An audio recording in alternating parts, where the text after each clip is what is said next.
Hello, my name is Adrian Edwards and I am one of the curatorial managers at the British Library in London. I first prepared this talk for the CERL Security Summer School in Tartu, Estonia in September 2019, although I have updated it slightly for this online presentation. The talk considers the systems and procedures we have at the British Library that are relevant to the topic of missing items. It will be fairly broad in content, looking at the systems we have in place to try to prevent the loss of collection items, whether accidental or deliberate, and at the procedures we use when something can't be found. The focus is on the loss of entire volumes, but the systems are the same for missing pages, plates, or maps from inside a book, although the investigation may be more complex. The British Library is a particularly large library, but I hope the examples will provide inspiration for colleagues from libraries of all sizes. So the British Library is the National Library of the United Kingdom, located in central London and also in the north of England. It has about 1,470 staff, about 900 of them at this site called St Pancras in central London. We have about 1.6 million people visiting our buildings each year, and we have about 120,000 active registered readers at any one time. The collections are large. We usually say 170 million items, but this includes digital objects such as archived websites. The number of physical books is measured in the tens of millions nevertheless. There are 11 reading rooms with 1,296 reader desks. 1.47 million items are consulted in our reading rooms each year. That's the figure from 2018 to 19. It is perhaps inevitable that with so many items moving around and being consulted by so many people, that on occasions some may go missing. Systems are of course in place to try to minimize losses, whether by accidents, for example staff putting them back in the wrong place, or theft. Let's take a look at these. Starting with the books themselves, the storage areas are all closed. Many have multiple levels of security, so a staff member's pass may open the general door to a storage area, but not the doors to strong rooms within it. Access to storage areas is not automatic for staff. You have to apply for access to specific storage areas, even if it's your job to work with the collections stored inside, and your permission needs to be renewed every 2 years. The electronic access control system allows us to know who has been in which storage areas and when, and if you don't use your access, it will expire automatically and you have to reapply. As in most libraries, every item has a unique shelf mark or call number, and this is recorded in the catalogues. A lot of effort goes into making sure that the shelf marks are accurately recorded, but equally, only a small number of people are able to change shelf marks in the main catalogues. We discovered a long time ago that if shelf marks are updated incorrectly, the book could become lost on the shelves forever. In addition to a shelf mark, every collection item is also allocated a reading category code. Reading categories are codes which control how a book can be used. They tell both people and automated systems which reading rooms the book can be delivered to, how it should be transported, the options being on our mechanical delivery system, on an open book trolley, or in a closed and locked book trolley. And they indicate what level of security is needed. Does the book need to be locked in a secure cupboard when not in use? Does the reader have to sit at a special materials desk with high levels of invigilation? And also whether the item can be photographed by readers at their desk. These are some of the reading categories that we use and are in fact the main ones allocated to rare books. You'll see here that they begin at the lowest level with GEN, which stands for General, which would be for modern books that can be delivered into any one of our reading rooms.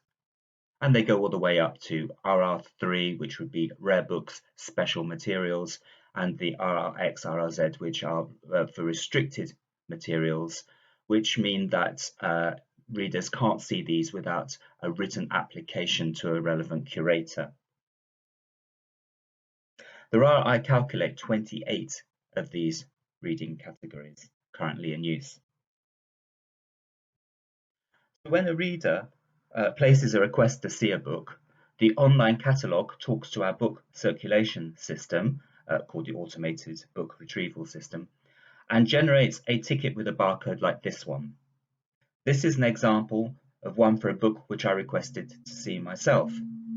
You'll see it includes information taken from the catalogue. So it's a book called General Illustration of Entomology by Edward Donovan, 1805.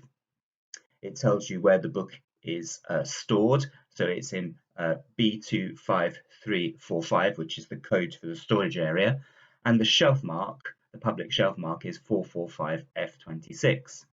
It tells you that it's me who's seen it. I'm afraid I've had to hide my reference number.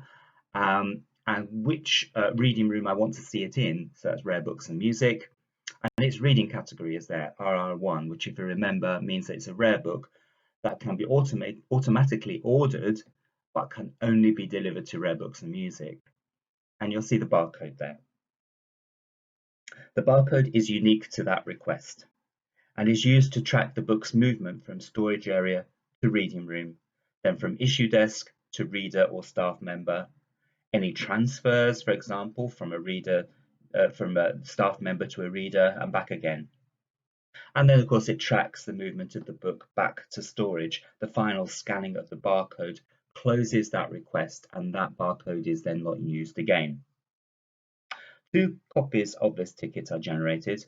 One moves around with the book, the other stays on the shelf in its home location. This means that if someone tries to replace a book on the shelf and there isn't an identical ticket there, they know something isn't right. Most probably they are trying to put it back in the wrong place. It also means we have a system which can produce management reports about requests that are not right. For example, this is from our reference-only collection, so there should be nothing that has a status of issued to reader when the reading rooms close at the end of the day, unless it's with a member of staff. Plus, we can check to see if anything is stuck on the way back to storage for more than one day.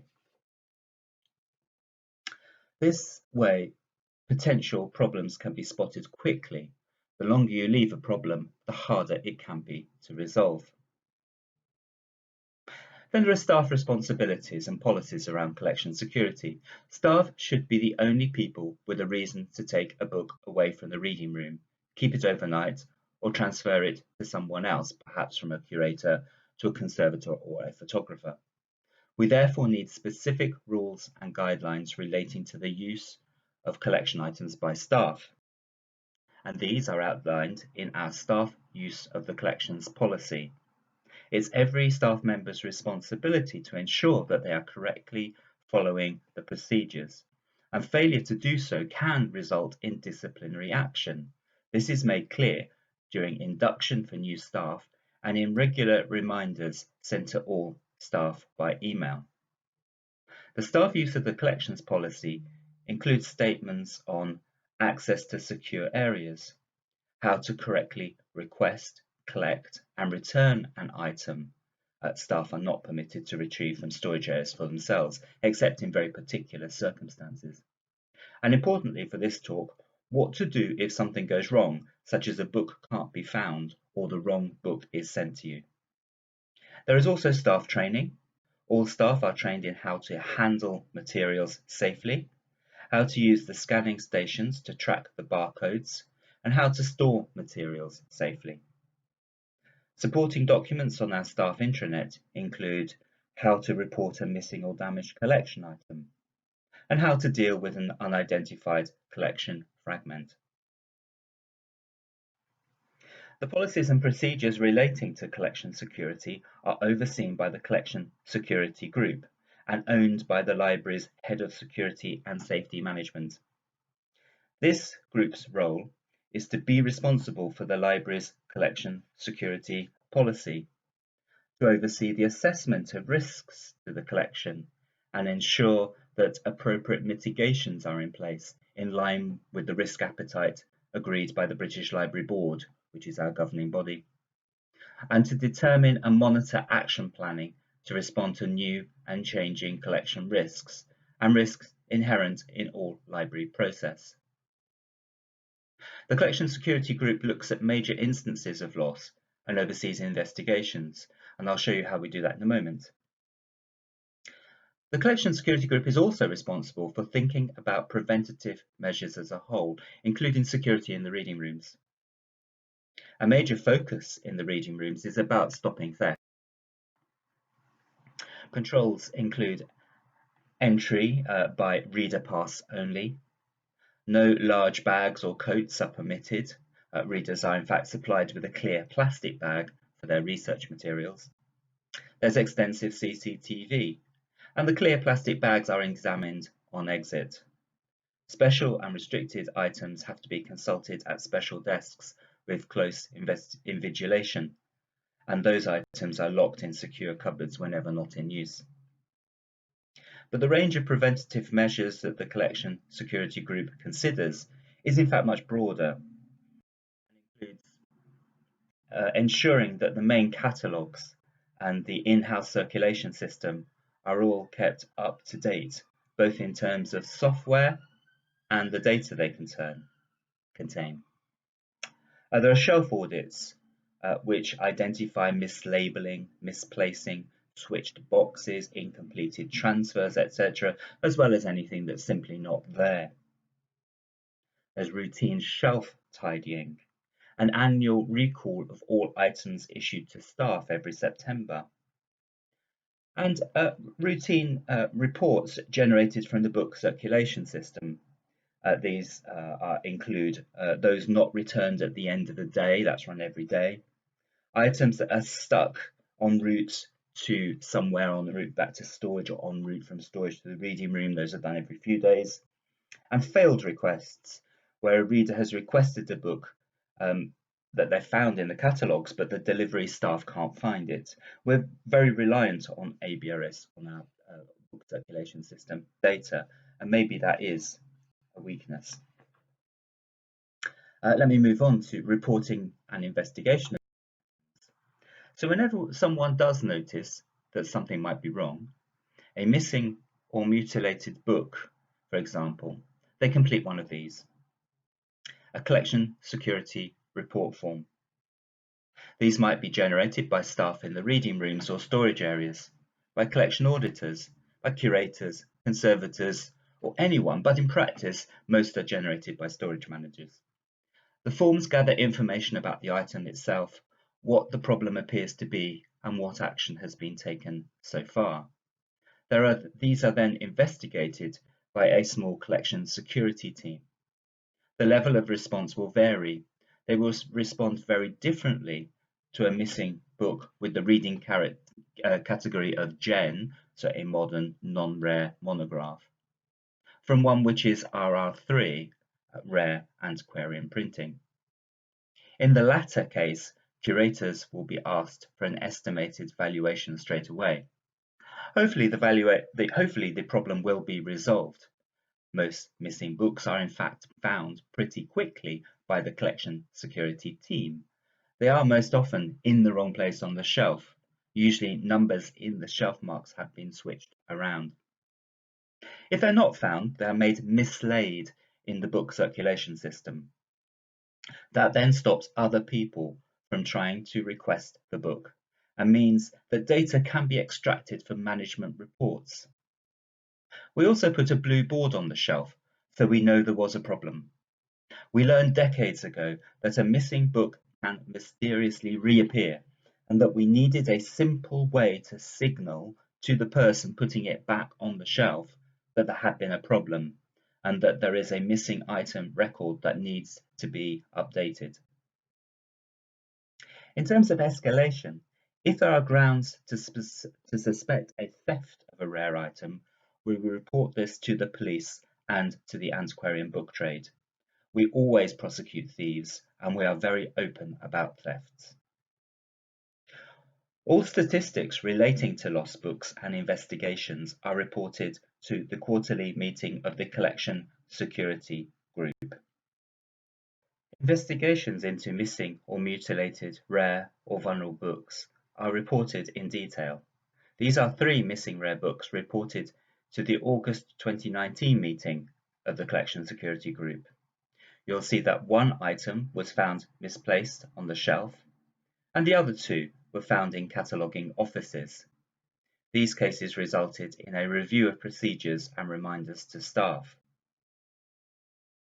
As per the United Kingdom's Freedom of Information Act, as a governmental institution, we are required to publish lists of missing books, and in fact, newspaper journalists do in any case contact us once a year to ask about how many books we have lost or have discovered to be damaged. This information is published on the British Library website, and I give you the exact URL on this screen. And the list and accompanying statistics currently look like this.